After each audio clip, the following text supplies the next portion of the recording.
All right, greetings. Welcome back to Blackbird News, where everything is.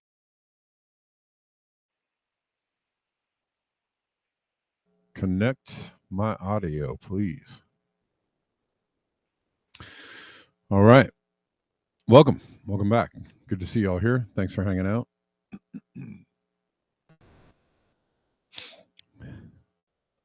Oh, what's this?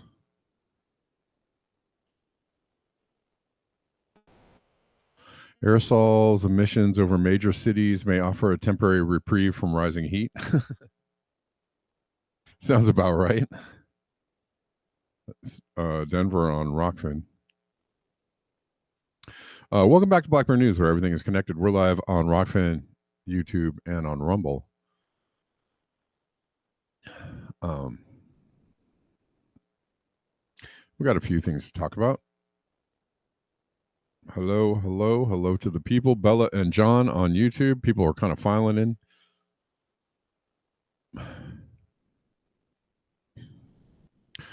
I promised that I was going to read a little bit of this, or I don't know if I can read the whole thing of this mass formation article. I don't know if we can read the whole thing, but I was going to read some of it because I was sure that it was going to be interesting. But let's start with this. The earth is becoming drier. And I mean, sounds about right. The earth is becoming drier, even though there are constant floods happening. I know it sounds like, oh, which one is it? Is it floods? No. It doesn't have to be floods or dry.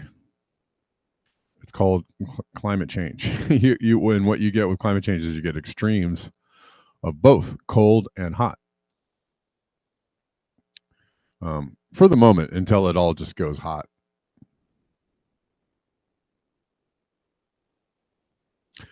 And you get extremes of you're going to get extremes drought, but you're also going to get a lot of rain because there's more, there are so many different ways in which climate change can impact the planet. And the global weather system or climate system is so huge. There's so many factors, so many variables involved. It's a big topic. It's a big subject. One that requires, looking at kind of extensively to understand how it works.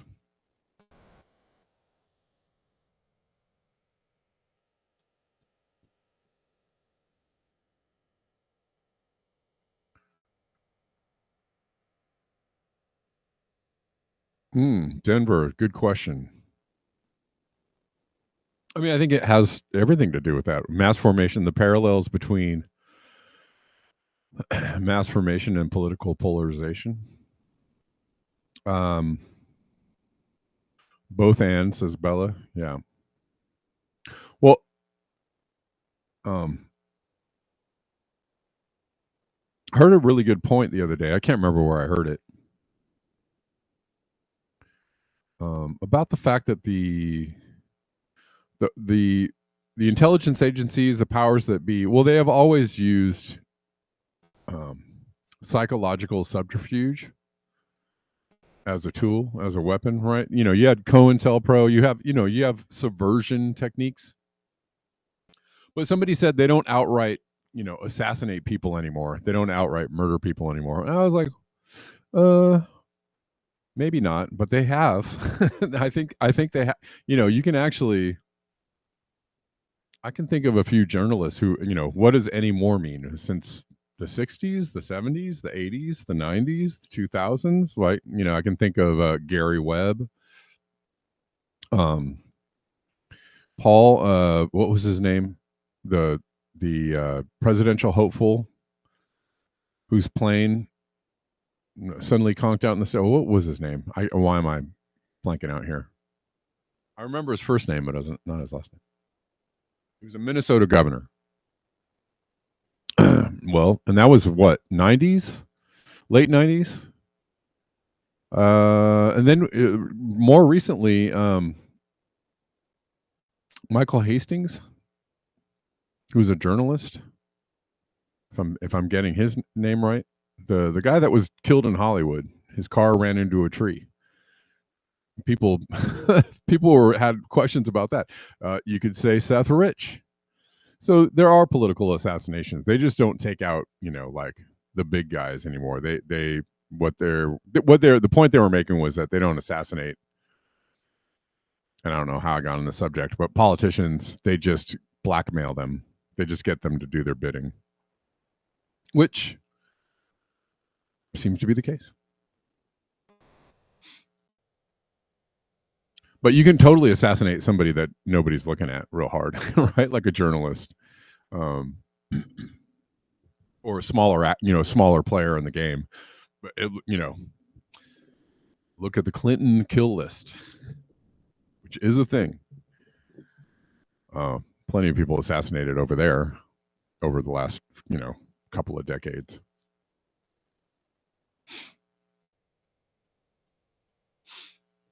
Who is the politician I'm thinking of whose plane lost pressure in the air and then crashed? What was his name? And when was that? That was, I want to say that was like 30 years ago. Michael Hastings, yes. He drove into a telephone pole. I know exactly where the tree he hit in LA. Permanently drier than what? Says AOD. Dry and getting drier, as in not to be wet again. I don't. Paul Wellstone. Thank you so much for that. Wellstone. I could remember his first name, not his last name. Let's see. When was he assassinated? Because he was. I mean, that they want to say he was. They want to say that it was an accident, but I think everybody knew that was funny business. 2002. So that's not too long ago. Yeah, about 20 years ago.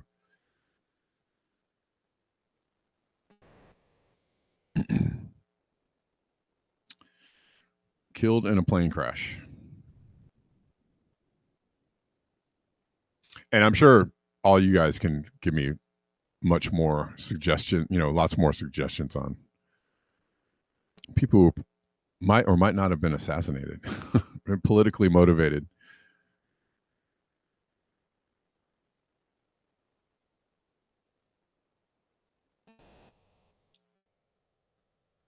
Yeah, and he was an up and coming, very progressive presidential hopeful, and they were like, we don't want this guy getting anywhere near the presidency because we got plans. We got Obama waiting in the wings, and we don't want this guy to mess it up. And that's exactly what they were thinking, right? This is pre Bernie Sanders. So Bernie Sanders messed up Hillary Clinton's bid, if you want to believe the story. He didn't like Cheney's war. Yeah, but they were gonna. They already had Obama in the wings, and they were ready to bring him in. And they knew if Wellstone got anywhere near, the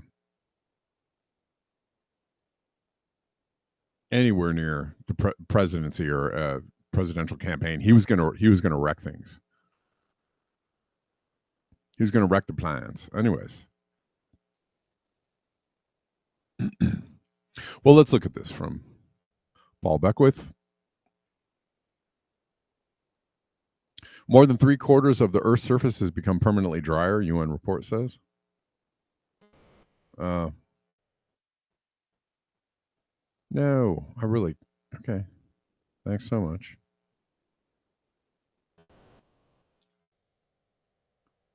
An area of Earth larger than India has transformed from humid lands to dry land over the past 3 decades, destroying food systems, driving poverty, and leading to water shortages across the globe. The report, prepared under the United Nations Convention to Combat Desertification, Science Policy Interface, the UN body for assessing the science of land degradation and drought, found that between 1990 and 2020, more than 3/4 of the Earth's land became permanently drier. More than 40% of the global landmass, excluding Antarctica, is now classified as dry lands, up from 37% in previous decades. Twice as many people worldwide live in dry lands today compared with 1990. Okay.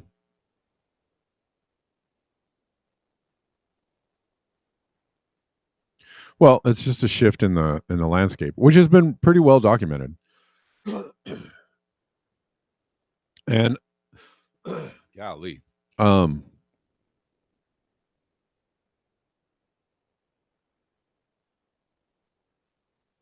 what doesn't get talked about in the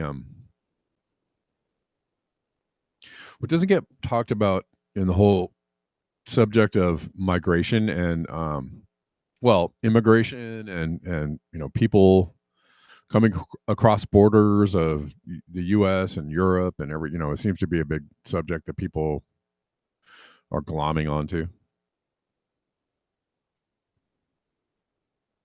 One of the things that people don't talk about in that conversation is people leaving because they can't farm anymore, and climate change is wrecking areas that used to be farmland or fertile, and people have a difficult time dealing with it. I'm not saying it's the only thing. It's just in the mix, and that's often overlooked.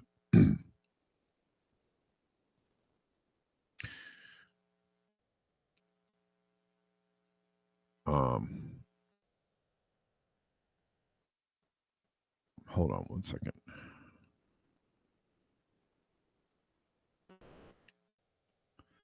Though aridity and drought are often conflated, they are in fact distinct. The main difference is that while droughts can persist for months or years, they eventually end, allowing people and ecosystems to recover. But a rising aridity is a permanent change that can't be waited out. The only option is to adapt. There's no going back from aridity, said Narcissa Precope, one of the report's authors. Greenhouse gas emissions lead to increased aridity through trapping more heat in the atmosphere. The increased temperatures exacerbate water evaporation, therefore removing moisture from soil. So the same thing. I know it's it's a bit of a hard thing to think about because it sounds like a contradiction. Like warmer temperatures lead to these increased flooding, all these like crazy floods and storms that we're seeing, which is what we're seeing, right? Are we not seeing increased storms and floods? Simple logical explanation is the earth is warmer, there's more water evaporation, there's more water vapor in the air, leading to these more significant bouts of rainfall. However, on land, the increased water evaporation takes all of that, what they just described, takes all that moisture out of the soil, out of the land, out of the plants and the animals that live there. So that's a problem. So in between these extreme rainfall events, these extreme flood and storm events, what you have is more aridity, just a basic, the bottom line, the basic existence of, or the basic moisture of the land decreasing, right? The baseline is the word I was looking for. The baseline moisture is going down. But you may be subject to flooding and major storms because of the changes in how everything works, because we've disrupted the climate.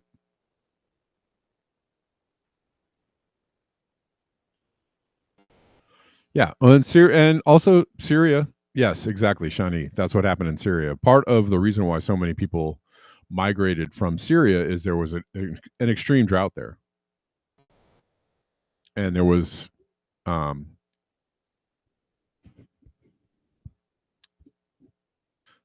they had difficulty, providing food. It was difficult for people to get enough food there, and that led to instability. That helped create the instability there, and that's happening all over South America as well.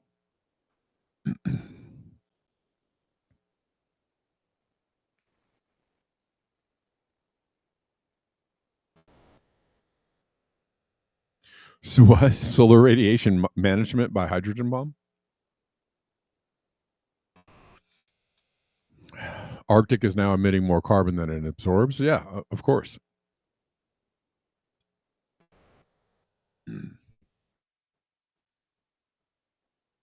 Oh, definitely. Context is totally important for sure. But it's obvious that the Earth is warming. People, there are very obvious, just straightforward signs that it's warming, right? I have people, regular ass people on this channel reporting to me that things are growing where they're not supposed to be growing because the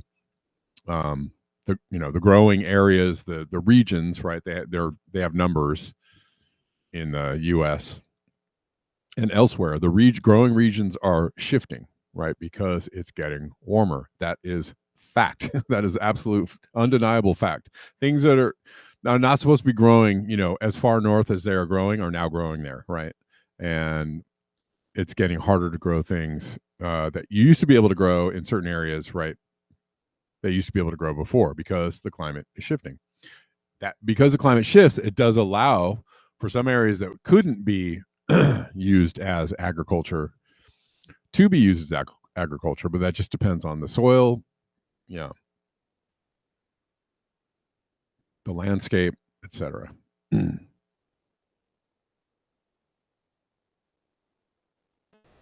Anyways, but this is, just another, well, we could have told you that was happening already kind of info, right? We know this is happening. Well, it's hecka dry here, if I may use a scientific term. It is very dry in Los Angeles and Southern California. It is. We have not seen any rain.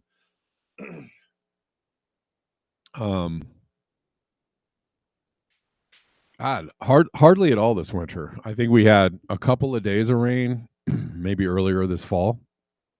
We're moving into winter, and it's very, very warm here. Even though my dress doesn't tell you that, but it's quite warm. It's been getting into the high 70s, 80s, literally like every day. It's extremely dry here because of that. There's a wildfire happening in Malibu, and you have to say it like Malibu. You got to pronounce it like that, or else it's not correct. Okay, bros.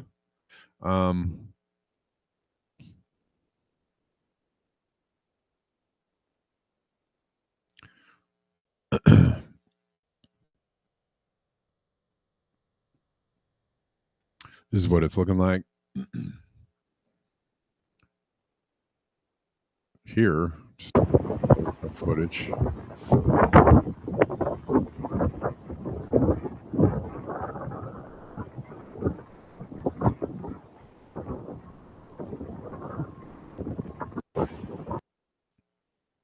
And bit of a write-up on this in the BBC. An evacuation order is in place near the city of Malibu in the U.S. They're writing about this all the way from London. After a fast-moving wildfire broke out and burned hundreds of acres of vegetation, the blaze has been dubbed the Franklin Fire. Authorities say it started in Malibu Canyon at 22:50 local time on Monday. Firefighters are on the scene. Mandatory evacuation orders in place for a wide swath of eastern Malibu. A shelter-in-place order applies to much of the nearby Pepperdine University.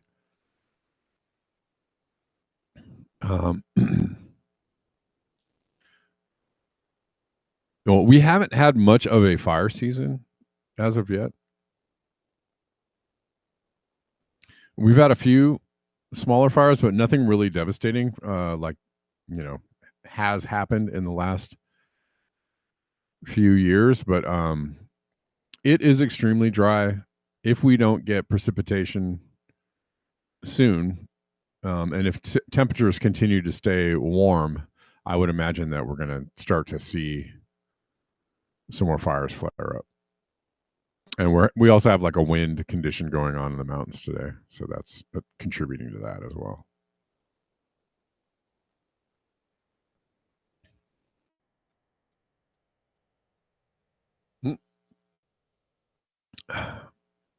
Elliot Jacobson was on Mirror Talk and told them they would need a belt of mirrors 250 miles wide around the entire equator to get us back to 2000 temps. Totally doable. Doodly doable. Totally doable. I think we can do it. Yep. That's fine. A belt of mirrors 250 miles wide, you say? We're on it.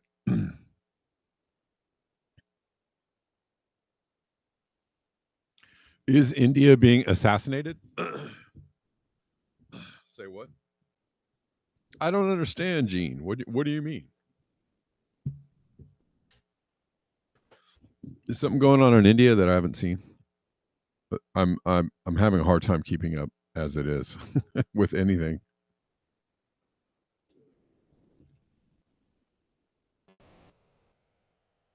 It's just an avalanche of news and crazy stuff every time I open Twitter or whatever news app. I have the Ground News app, which is kind of cool. It's okay. It's pretty good.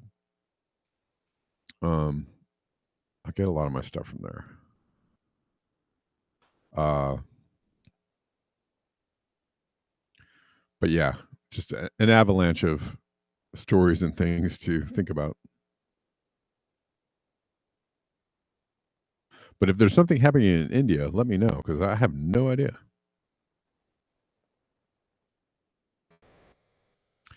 Okay. I said I was going to get to this article,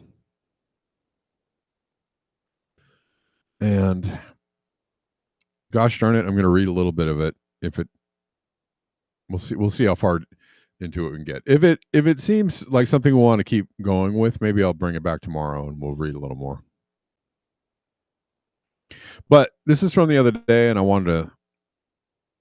Someone posted this on Jem Bendel's post about mass formation, how the left got duped. And I thought this might be interesting. This is Kim Goldberg. This is from December 27th, 2021. In my previous essay, COVID-19 and the Green Void, I examined the dogmatic fervor of the left endorsing draconian and discriminatory vaccine mandates and health passes. A missing piece of my analysis was how the left became so singularly duped into forming the vanguard of this new authoritarianism. What mechanism could explain this non sequitur? Out of all possible political demographics, the left, including Greens, would seem the least likely to embrace mandatory segregation, coerced medical procedures, government surveillance, and censoring of scientists. Oh, how wrong you were.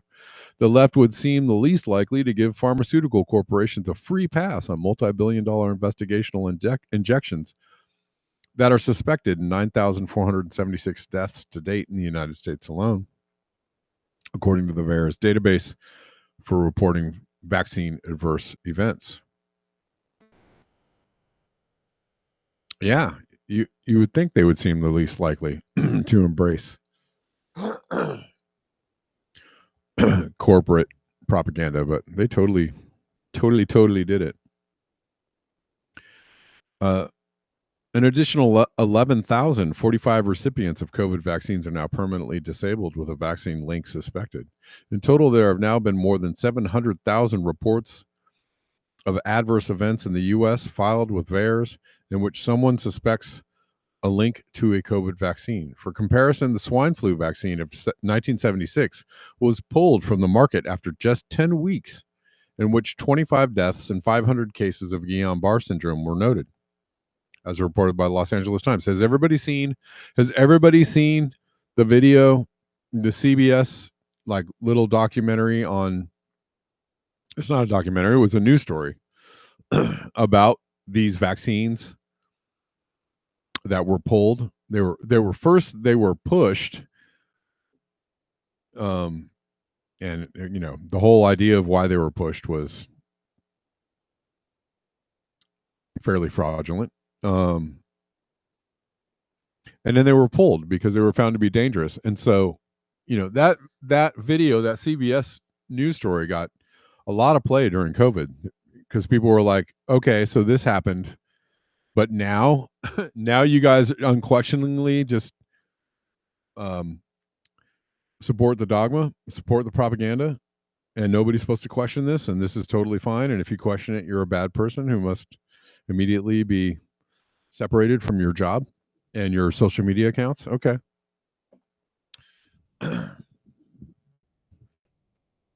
Madness, I say.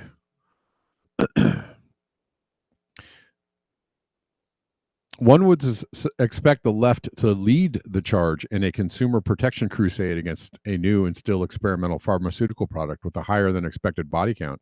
Instead, the left is leading the charge against those who decline to consume. Excuse me. Pseudo-collectivist messaging. So what happened? How did the left get subverted into being a first-string enforcers for big pharma and dystopian government?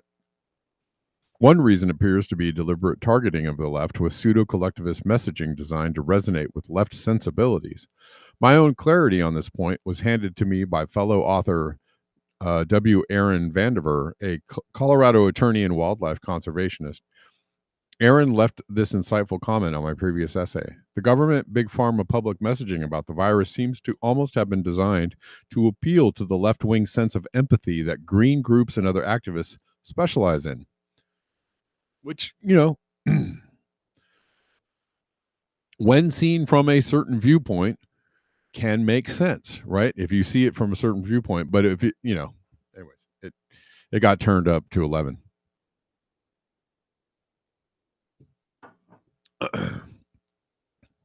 My mask protects you.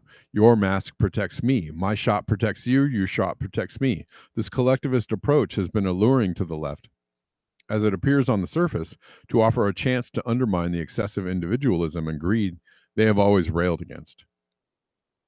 Unfortunately, they have failed to realize that this pseudo-empathetic approach actually empowers the greedy and exploitative systems they are supposed to be against. And to be fair, brilliant messaging. That was a brilliant 3-card Monty they did with people's brains. Absolutely. And people bought it, and they totally ate it up, and they're like, this propaganda tastes so good, so good.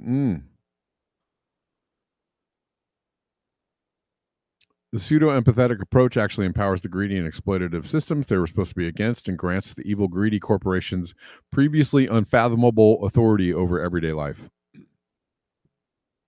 To whatever extent there were major players on national and global stages who from the outset wanted to steer COVID response in a vaccine-only direction, up to and including mandates, passports, and permanent digital ID cards, then clearly the first task is to disarm the left so it can't perform its traditional social function of resisting such illiberal developments. Skewing the messaging to not merely disarm the left, but to actually bring the left on board as an ardent proselyte in a Stockholm Syndrome manner is nothing short of brilliant. Again, good job, guys. And I'm gonna add an addendum. This is why there's a culture war fight around trans messaging and diversity, right? The culture war fight is not about I hate you because you're a certain way. And that's what the left totally doesn't understand. People on the left totally don't get that the culture war is not I hate you because you're gay or trans or you're a different color. That's not what it's about. It's about the fact that woke ideology is being used as a cudgel and a inroad in the same way that the left sensibilities, right? It's being used as a weapon to being turned back around on people, right? If you don't agree with this woke ideology, then you will be deplatformed, censored, called a racist, have all of your views delegitimized, right? Because that's been one of the main, I'm sure she's going to talk about this, one of the main smears about people who question like COVID ideology or question wars or question whatever it is that the state is doing that people don't like. The first thing people go to generally is equating them with Trumpers, truthers, and then you can call them white supremacists, then you can call them racists. That's weaponizing people's empathy, right, against, it's weaponizing wokeness and empathy against anti-establishment ideas. And so that's what the culture war is about. It's not about racism. Sorry. Okay. If you think that, you've been had. It's very effective. Totally works. Totally works. Okay. Anyways, Andre, what's up? How you doing?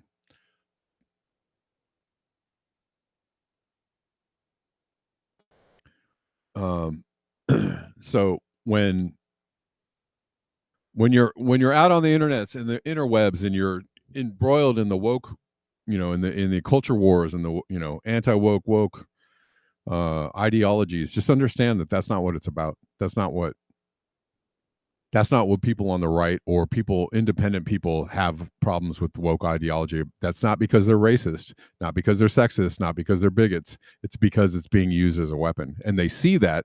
You can't see that. Got it? Okay. There we go.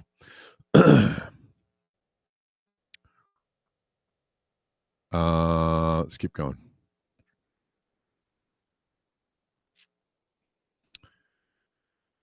Let's see. Skewing the messaging is not merely to disarm the left. Had the message been get vaccinated so you have a better chance of surviving COVID, that self-serving proposition would not have prevented the left from looking critically at these investigational injections, or the lack of public data on them, or the futility of a vaccine-only approach with a non-sterilizing vaccine and zoonotic virus, or the devastating public health impact of lockdowns, or the Orwellian significance of a checkpoint society and potential social credit system. Again, all of these things are being put into place, not with just COVID, but other, left ideologies that people are totally like, okay, well, yeah, who do we hate now, or who do we deplatform now? Who do we cancel now? Who do we, whatever. I mean, some people are racist, Shani. Yeah, I mean, of course. I'm not saying that like I'm not saying that like the um I'm not saying there aren't racist people, but like but what I'm saying is that is being used as a weapon against people. And so people don't like that. I just watched a really good quick little video with Candace Owens and Nick Cannon, and they were discussing like trans ideology, and she's like, I don't care, nobody cares what you're doing. Like nobody cares but the thing is if you are being told that you can't explain biology and the fact that like a man is never going to have a baby, well, that's craziness. And so when you are out there trying to cancel people and tell people like reality doesn't exist because of people's feelings, well, then you're living in a land of there's not an objective truth anymore. And so that's how you scramble people's brains and are able to um are able to you know anyways, but some people are absolutely racist. How do I use being a bigot against people? I just explained that. When people are anti-establishment or question propaganda, the first thing that is done to them is they get grouped in with people who are bigots, right? They get grouped in with those people. They're like, you're racist, that was the whole like anti Trump ideology, is like trying to paint everybody who's on the right or everybody who voted for Trump as a racist or a bigot or a white supremacist. And that's just absolutely, it's just kind of silly. Are some of those people racist? Sure. Are all of them racist? No. That's just silly. I've met several black people in LA who voted for Trump. They're, obviously they don't feel that way. And so, it's just whatever.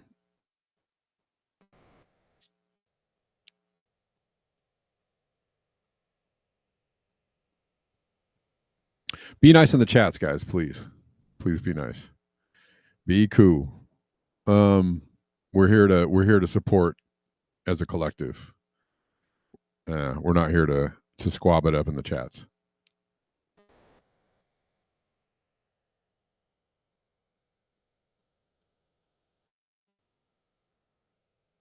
Yeah, exactly. AOD, that's exactly how it's used.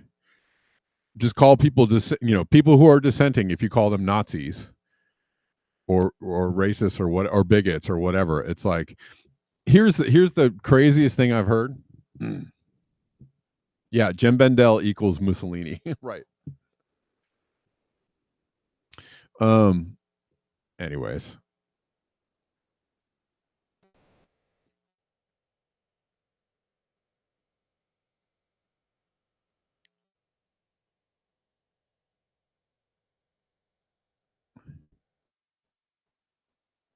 Strategically framing the campaign in pseudo-empathetic, pseudo-collectivist language, we're all in this together, a very different reality emerges, one in which the left goes from public watchdog to mindless robo-army in service to pharmaceutical corporations that won't release their data for 75 years. It is also worth noting that the pre-existing green left dogma prioritizing kindness above all else. This dogma essentially weaponizes kindness and then launches it at anyone or anything that might confound the simplicity of groupthink with complexity. Yes, this is very good. Long before COVID struck, we were already being keel-hauled by kindness from Greens and the left. This practice expands quite naturally and aggressively into the official COVID messaging. So now it's unkind not to vaccinate, unkind not to take every booster offered, unkind not to mask everywhere, including outdoors. Oh, you're just, yeah, right. You don't care about people. You're just an asshole not wearing your mask. You're just, what are you, a Nazi? No, masks don't work and it's kind of dumb. Like it's not that deep. Unkind not to mask everywhere, including outdoors, or alone in your car. Unkind to call the Omicron head cold a head cold. Unkind to scare people with the VAERS database. Unkind to even raise questions because doubt somehow drives variance and so on. And again, unkind plays into people's feelings, right? Oh, it's all about how you feel. It's not about facts or evidence or the truth, which the truth can often be a little painful, right? Even in your own life.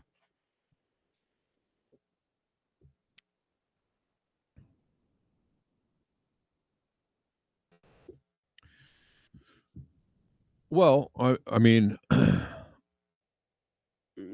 smokescreen for people who are actually, well, what about lefty ideology that's a smokescreen for bigoted people? There are plenty of super racist liberals like that are actually, you know, right? You know all about, you know, my best friend's a black person, right? You know, there are plenty, and by racist, I don't even mean like they might be individually racist, but they might be structurally racist, right? They might benefit from racism and they love those benefits and they never want to give those benefits up, but they're all about inclusivity. You know those people? You know those people. Come on now. They're racist everywhere. For one thing, that's the thing. It's like to paint like one side of the political spectrum as racist is ridiculous. It's like painting one group of people as like, you know, one color of people as racist is ridiculous. Why? Because everyone's racist. Black people are racist. Mexicans are racist. White people are racist. Chinese people racist. Everyone's racist. Everyone is racist. So you can't do that. When you say like, oh, those people are bad, but we're good. No, you're not. No, you're not. You're not. Nobody's above anybody else. Anyways, let's keep going. Nobody is above everybody else, anybody else as far as like moralizing. It's just not. It's not how it goes. But like, you know. But some people actually are really racist. And it sucks. Those people suck. But I'm not, you know, I don't, you know, I don't hang with the racists. I'm not really into hanging with the racists.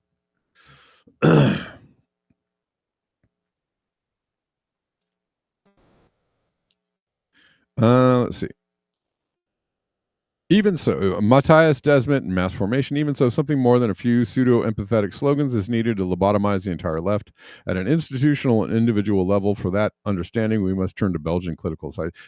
Has everybody seen Matthias and his whole presentation of mass formation? There are 4 preconditions to mass formation. There are 4 large percentage. Therefore, I'm going to read this part and then I'm going to skip over to some other. We're talking about Israel for a second.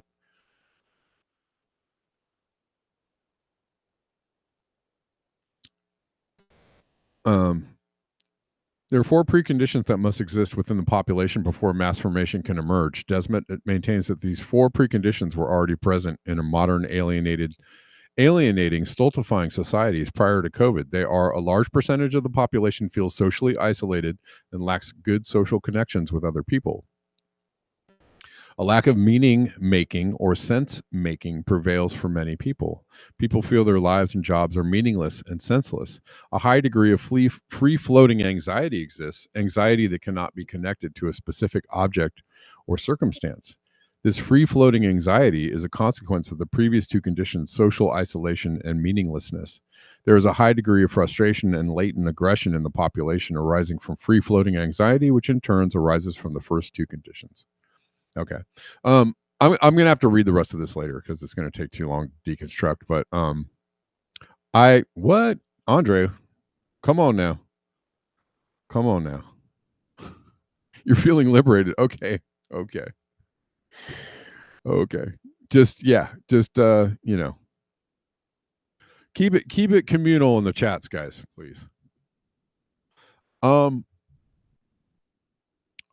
more concerned with structural racism than right. Like there are plenty of people are individually racist of every stripe and color, and I don't really necessarily enjoy those people in my life, so I don't hang out.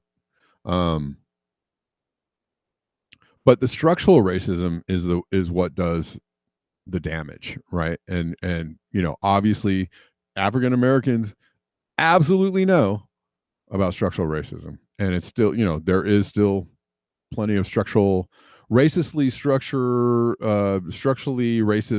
institutions and or policies in place.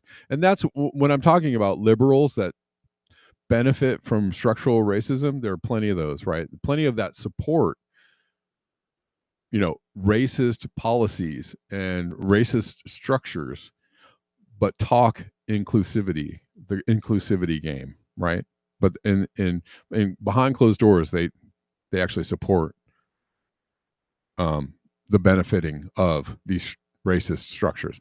Those are the things that are need to be and are currently being dismantled. Those things are being dismantled. Absolutely. Are they all the way dismantled? I don't think so. But I mean, I think they're in the process of dismantling those things for sure.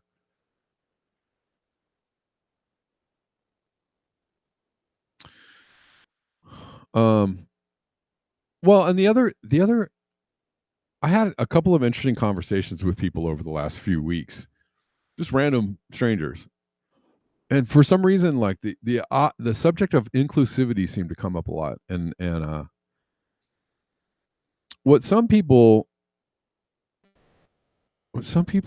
well, actually, one of the things that was said that was very interesting and seemed to be agreed upon was that, like, well, inclusivity has kind of been the idea of this country for a long time, even though the structural racism goes right. Like, it's kind of silly, like 50 years ago, for people to talk about America being a melting pot, but people not being able to buy a home if they were a certain color, right? Redlining, etc., and not being able to get a job if they're a certain color, right? That's racism. That's structural racism. That's fucking wrong. Who is structural, or what is structural racism? It's when institutions and government policies are organized in a way to keep a certain group of people down, like redlining. Redlining was keeping certain people of certain color or ethnicity from buying homes in certain areas.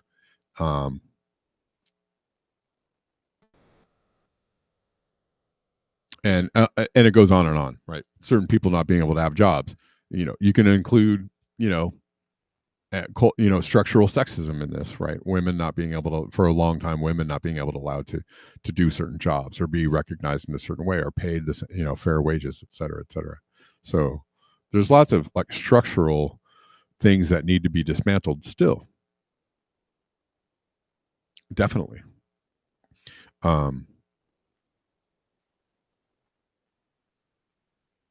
But on an individual level, it's kind of weird to call, like, it's the same thing with like calling all men are liars or bad. All men are the people that cheat. No, I don't think so. Plenty of women that cheat and lie too. So it's not, exclusive to one group of people. Anyways, We're going to move off of this and we'll come back around.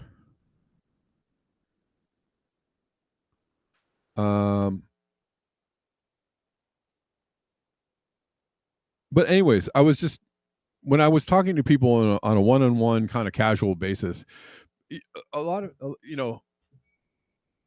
for one thing, I heard this, like people were kind of like, I don't know, I feel like it was kind of like back in the day, like people already knew that they were supposed to just be cool, be nice to each other, right? Not, sure. I'm sure you've never been paid a fair wage, homunculus.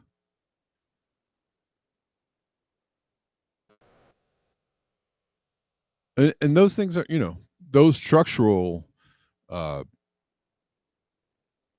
things that keep, one group of people from advancing and or being treated fairly, absolutely wrong, illegal, fraudulent, like immoral, absolutely. Who? As in the World Health Organization? Oh, I got it. Sorry, I misunderstood what you're saying, Shani. Sorry about that.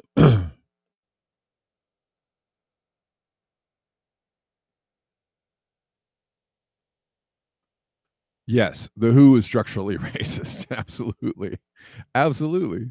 I think all those organizations, the UN, the World Health Organization, the WEF, like, all these, they talk a good game, they talk inclusivity, but they are definitely structurally racist. Sure. Oh, no employee's been, yeah, okay. That's what I thought you meant, homunculus.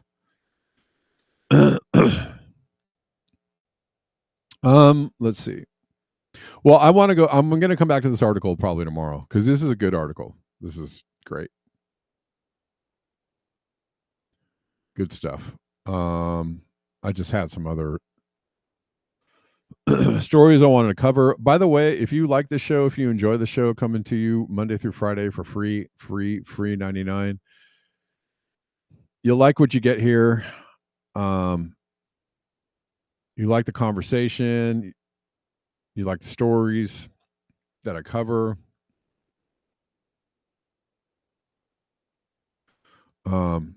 In general, you like the experience and the information you get here. Well, you might want to support the show in a financial way, and that would be ever so kind. And there's lots of ways to do that. In the description box, there's a bunch of links. All the usual suspects are there.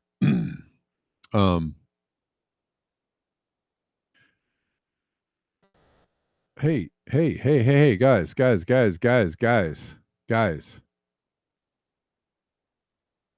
Hey, man, y'all got to chill out. Like, I don't want to see that kind of stuff in the chat, guys. Like, just be cool. Be cool, be helpful. I don't know. I don't understand what's up with like the personal attacks and shit. Like, that's not okay. The personal attacks are like not okay. Seriously. Like, and if you're feeling free to do that, that's great, but do that elsewhere. Don't do that here. Like, that's not what this is about. All right. Hold on one second. Hey, Shawnee, you know what? I'm sorry.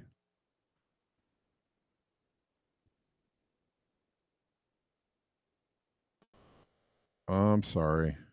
That really sucks.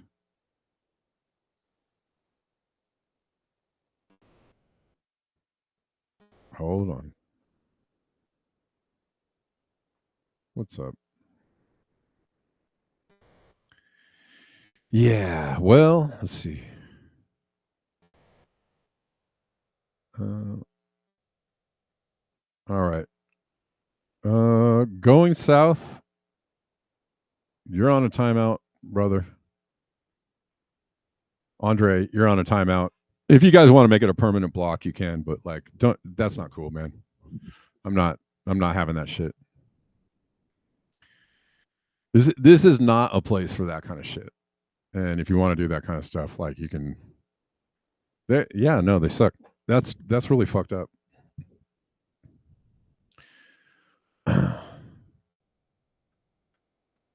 um, actually, Andre, you should be actually be on a permanent block for that question because that's like what the fuck.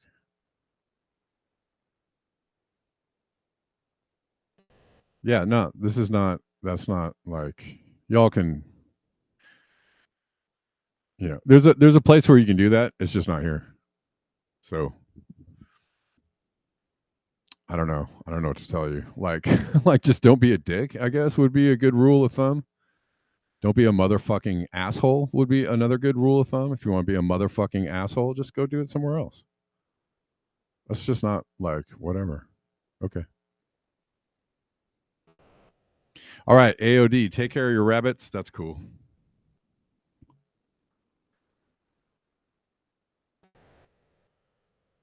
Hold on one second.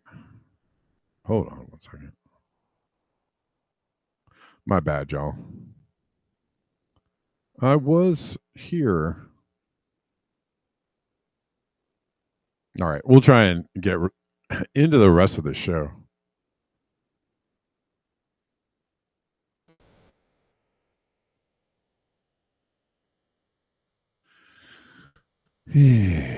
All right.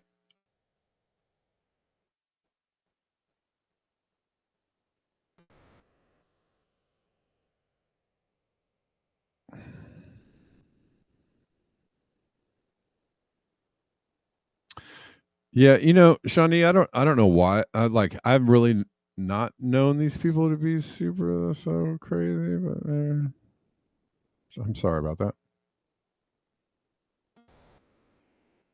Absolutely not cool. Absolutely not all right. I mean, it's one thing to like disagree with somebody or to have a debate with somebody or to, say I disagree with you or I think you're wrong or I think what you're saying is wrong based on these this idea or that idea, but like to just be personally like going after somebody like that, it's just really yeah, I don't know, man. I don't know. I'm sorry you're in a space where you feel like you have to do that. All right. WikiLeaks, Netanyahu announces that Israel has formally annexed the Golan Heights from Syria. Wow. This is from the Prime Minister of Israel. The importance of this historic recognition has been underscored today. The Golan Heights will be an inseparable part of the state of Israel forever. What the hell? The collapse of the Syrian regime is a direct result of the severe blows with which we have struck Hamas, Hezbollah, and Iran. I would like to make it clear additional challenges yet await us in the campaign. We are still active. Since the horrifying is, I don't need to read the rest of this. It's all propaganda anyways. Man.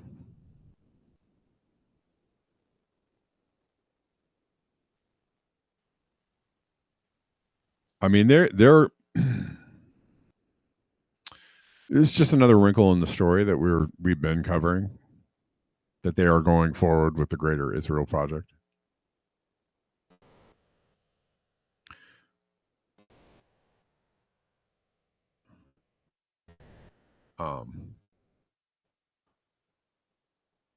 One moment.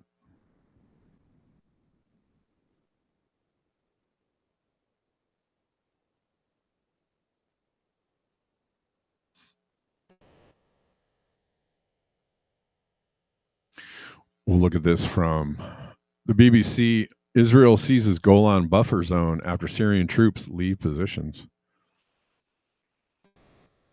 Well, he said that this is when he said it was temporarily seized, but now it's permanently part of Israel now.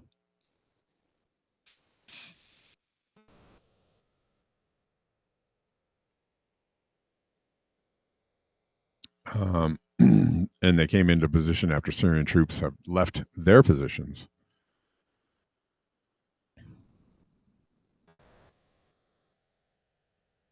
And there's still, Israel is still. It's not. You're right, Salt Lakers. Well, I think they've already permanently annexed Washington D.C. too, right?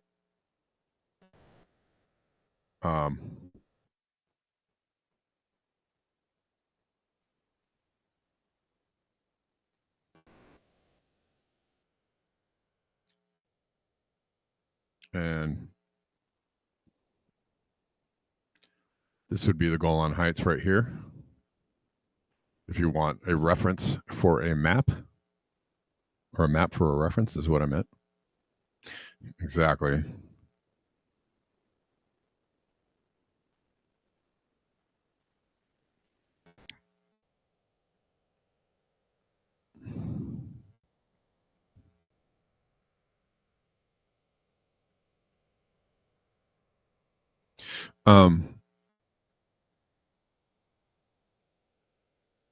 So they're just going to continue to take area, take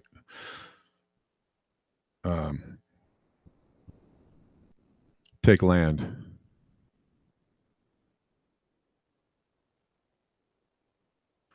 And that seems to be their intention.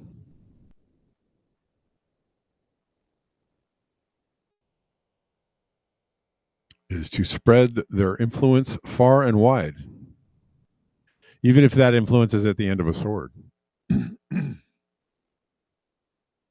Well, thanks, Israel. You guys are great.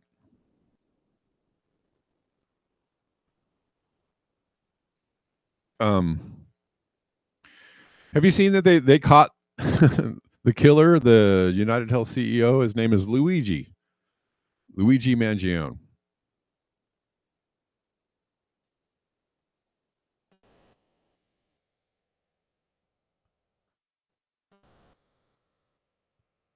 And it seems, we talked about the implausibility of the real person being found, or the real killer being found, or the person that they would find ending up being a patsy. This is from Peruvian Bull. He says, "Let me get this straight. The killer is Luigi Mangione, Ivy League grad with degrees in comp sci, avid reader and active contributor to on GitHub. He has a 130 IQ, but he takes off his mask at a Starbucks to flirt with an employee. Then an hour later goes and calmly kills the CEO of a major healthcare company, rides away on a bike. A week later, he goes to a local McDonald's where he brings the murder weapon, the fake ID he used to check into a hotel, and a written manifesto. A manifesto, no way. On how horrible the American healthcare system is. He somehow gets identified by the cashier after he sits down. He works on his laptop until police come inside the McDonald's, sitting there with a ghost gun and suppressor he made himself. Gotcha." And apparently he left a backpack full of Monopoly money in Central Park.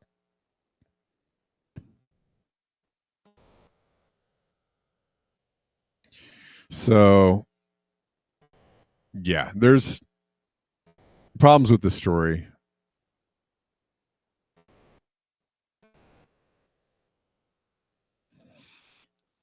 Children of Mangione.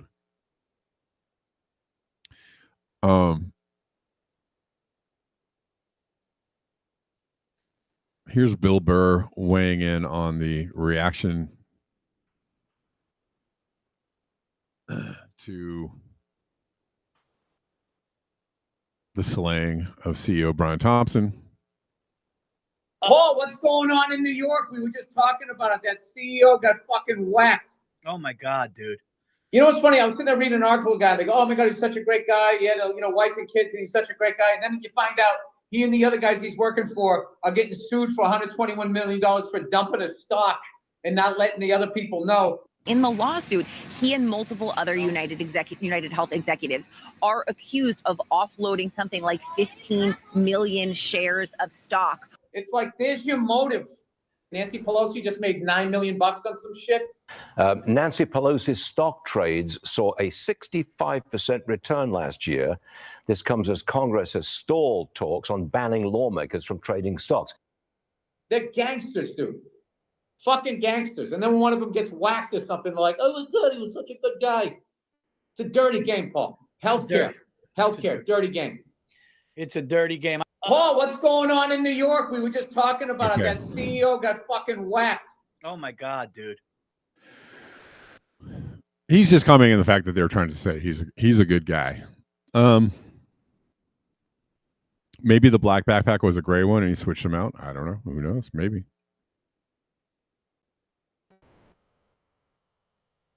I think that's a McDonald's joke there, Salt Lakers. Like, ha, ha, ha, ha.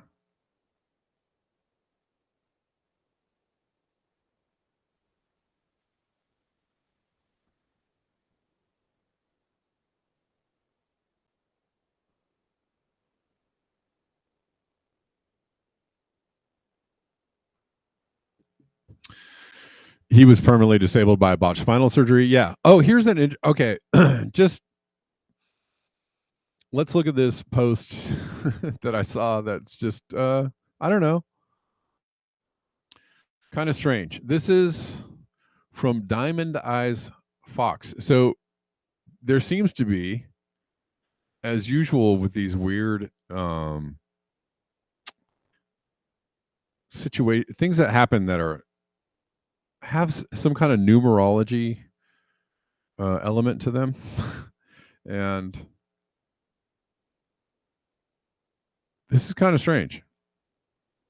And I don't know, how Pokemon is in this or whatever, but he had back surgery. I guess maybe that's he's identifying with Pokemon. I don't know.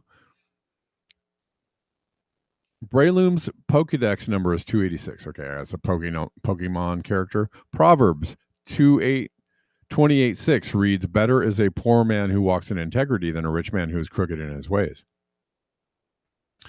And this is his banner, I guess. So I guess that's why Pokemon is in here. So that was his banner, I guess, on X. He only has 286 posts on his X account. Breloom Pokemon index is 286. The denial code 286, I guess, refers to something specific. So I guess this is a denial code that he was. Anyways, and he was caught at a McDonald's 286 miles away. Okay, so he has 286 followers. So it's kind of a little strange that there's all this numerical alignment.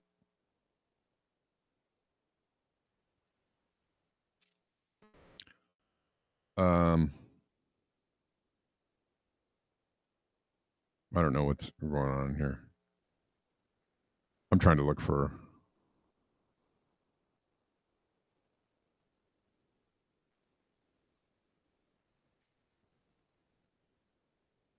Oh. The total of his order when he was sitting at McDonald's was $2.86. Okay, that's what I was looking for. What? Okay, that's wild. I don't know. Who knows?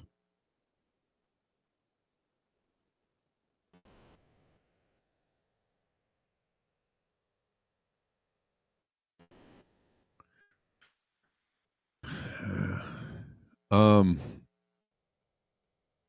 don't know why I found that interesting. I just did. Hope you found it interesting too. That's kind of weird. There's always like 33s and numbers and stuff.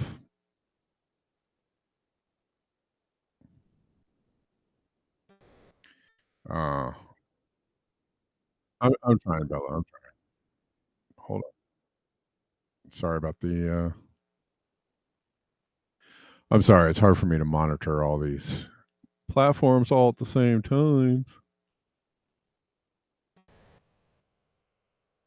Let's see. All right.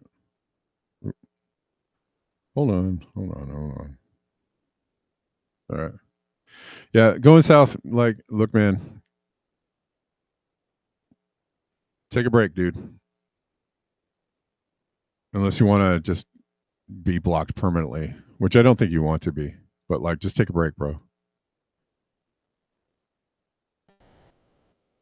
It's not that serious. I just don't appreciate talking.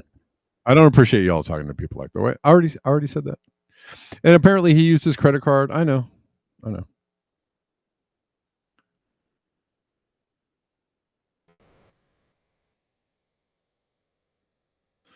Chuck Mangione, Children of Sanchez.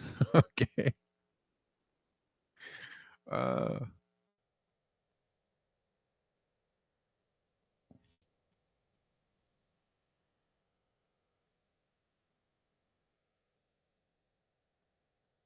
Alrighty.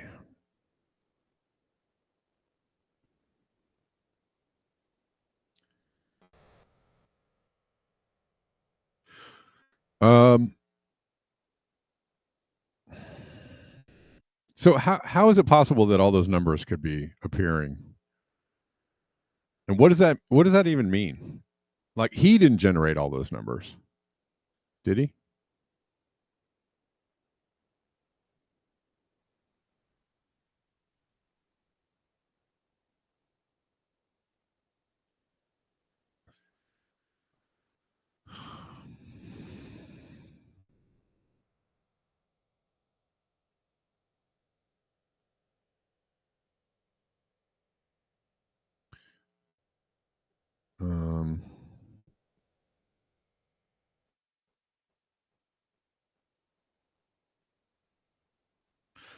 Xenophobia for war prepping, says Gene Whitworth on Rockfin.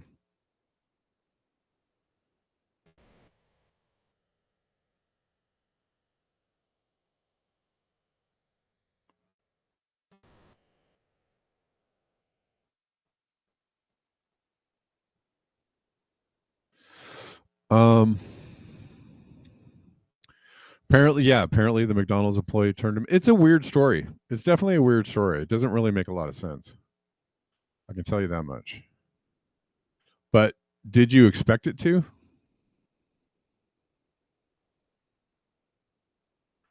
Yeah, he didn't generate all those numbers. No. No way. No. Or maybe it's all just a coincidence, y'all. Who knows?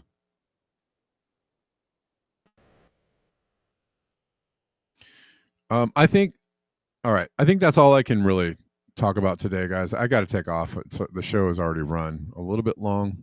Let me make sure I want to thank anyone if they have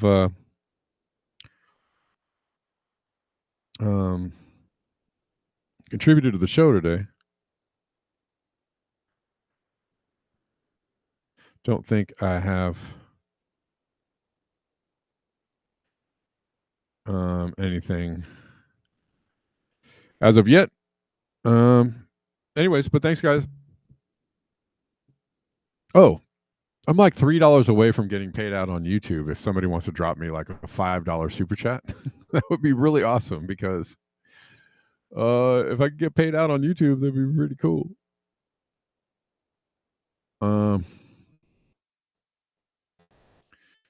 Just anytime in the next like couple of days would be super cool.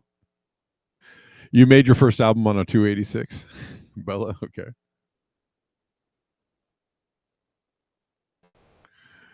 All right, guys. Thank you so much for your eyes, your ears, and your conscience. I will see you tomorrow at the regular time of 11 a.m. Appreciate you hanging out with me. Appreciate you being here, as always. Let's keep it, let's try and keep it classy.